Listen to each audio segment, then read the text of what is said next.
athletic scholarships. Basketball and football provided opportunities for athletic scholarship more than ever during that time in the 70s. And there was one experience where had a huge impact on me was my cousin Tyrone Swan. He was before schools integrated, he was one of the best basketball players in the area. And everybody liked him, everybody wanted to be like him. I mean, he was a good guy, still is to this day. But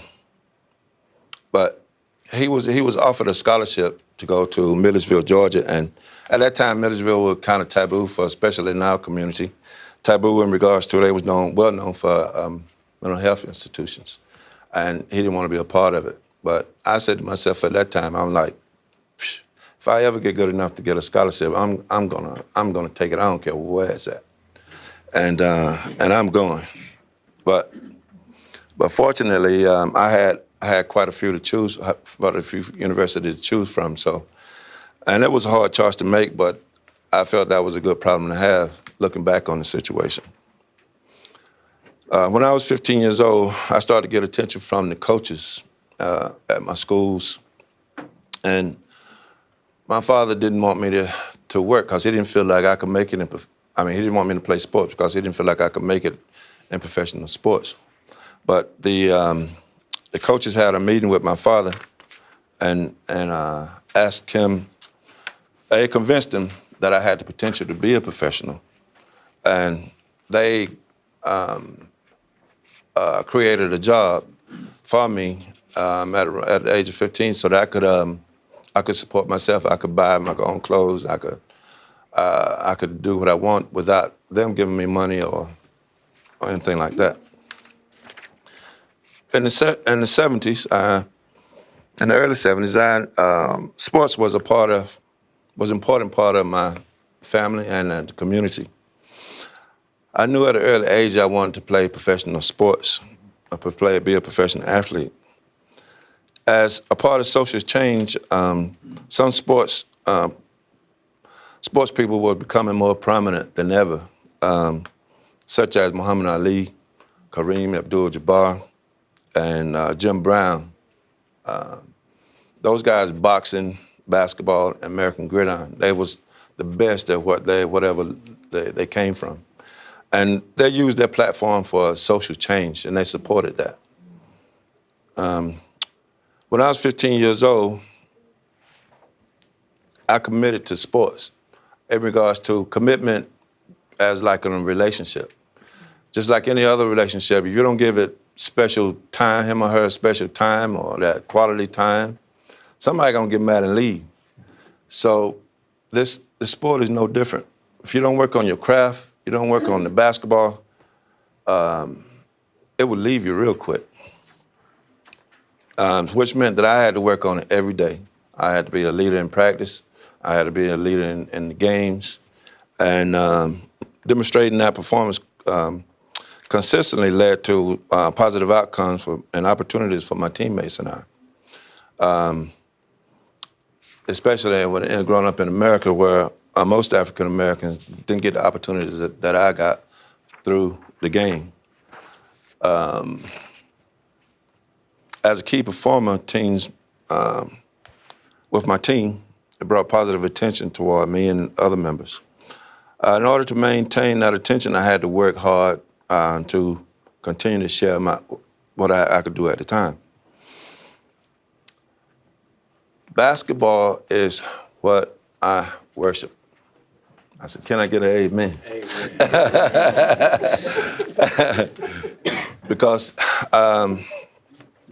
the game of basketball, what brought it out to me was when I made a visit to the schools and spreading and introducing the game of basketball to the young people of this country was a great experience for me, because the young people helped me learn more about the game than I knew. Because when I used to go out to the schools, they used to ask me technical questions that I was like, I ain't never been asked that before, and I need to check this out. because they was asking me questions that took me out of my comfort zone. I could play. You asked me how to put it in the hoop. I could do that. I mean, most people from America, they didn't ask you that because they could put it in the hoop too. So they was asking me technical questions that then I thought about it, and then I shared the information that was taught to me from the coaches that worked with me as a young man, a young person. And I was able to build on that at all different levels of the game. So I can start from the beginners, and I can teach all the way up to the professional ranks. And I'm confident that I could develop young players today to quality basketball players if they are willing to work at it. It's not, I mean, like some of the players you see now, they make it look easy, but the reason why it look easy because they so good at it, they've been putting the time in. Further study. As a young person growing up in the southern United States, black people had limited opportunities and privileges due to the lack of education. My parents had very little education, but they knew the importance of education.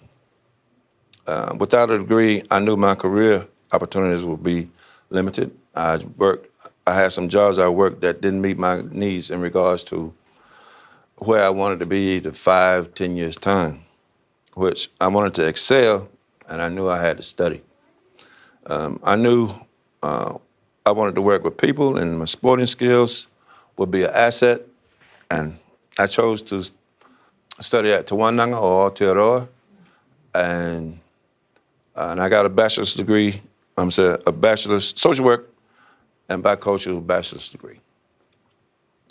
And at the time of going back to study as an adult learner, studying was fascinating to me. It was quite fascinating because I was more focused and I was ready to learn something outside of sports. In conclusion, as a 6-year-old growing up in Georgia, I was afraid but didn't know why. And as time went by, I developed an understanding of the civil rights movement. Dr. Martin Luther King used his platform of civil rights for equal opportunities. Education empowered African Americans to rise above oppression. Sports literacy provided African Americans with opportunities. Once my professional sporting came to an end, I was still dreaming about how I was going to support my family. Working jobs that did not meet my needs, going back to school as an adult learner. When I went to Te Wānanga or Aotearoa, I was ready to learn. I was focused and ready to engage. My early working experiences and sporting skills helped me in education.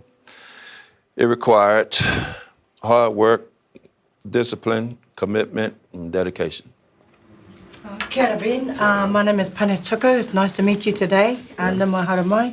Something I really want to ask you about is the adult education. We have some apathy, and if I can pick on this age group, the youth age group, and we know that music and sports are excellent tools to use when we're teaching or facilitating learning for youth.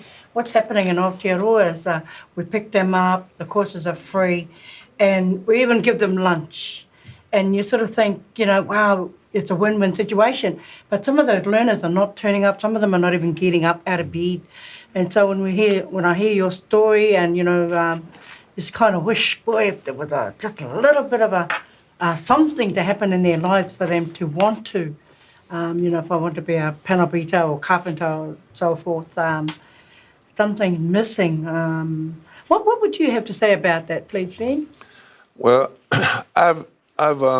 I work with young people, which I'm not allowed to talk about what I do contractually, but as an example, I have worked with young people that in this country where, like when I was growing up in Georgia, we would dream about things. I wanted to be a fireman, a football player, a basketball player, but I used to dream about being that type of position. And when I speak to the young people here, I guess another thing too, growing up where I grew up, we was always taught to say, "Oh, I can do this. I can beat you at that. I can beat you." And out here, when I used to present like that, they thought it was an arrogance, and it's not an arrogance. It's just a self-belief that we was taught to believe in ourselves. Because if over there, I mean, like in this country, you can be broke and be okay. In America, if you broke, you ain't gonna be okay because you don't have anything to eat. You ain't gonna have where to stay, and if you get something, you still, you get in big trouble. But I think it just start with a dream or something. Find out what do they like, what do they want, what would they like to see themselves doing, even in the short term, and then they can work their way in the long term. But just dream about something.